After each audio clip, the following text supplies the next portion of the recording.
Luto tayo ng adobong paa ng manok. Ayan, nagisa-gisa muna natin yung bawang at sibuyas. Ayan, sunod ko na yung luya. Hanggang sa mag-brown siya. Tapos ko ng apoy ko.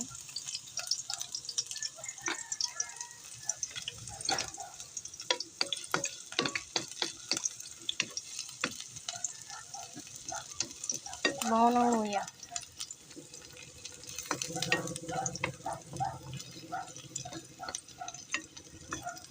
And then, pwede na yan. Lunod na natin yung ating paa ng manok. O chicken feet. Bisa-bisa lang.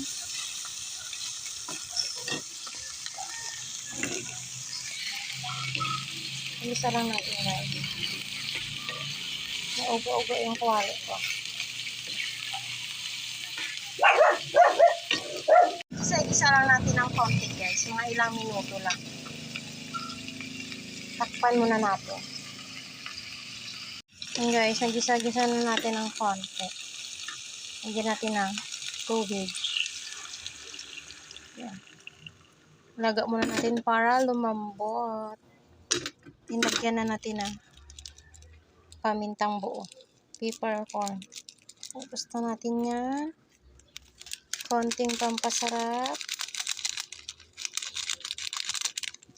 And of course, soy sauce.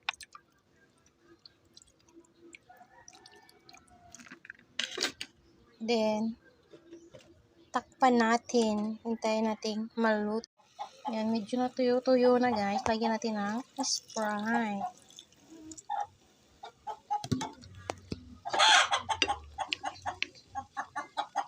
Then, takpan natin.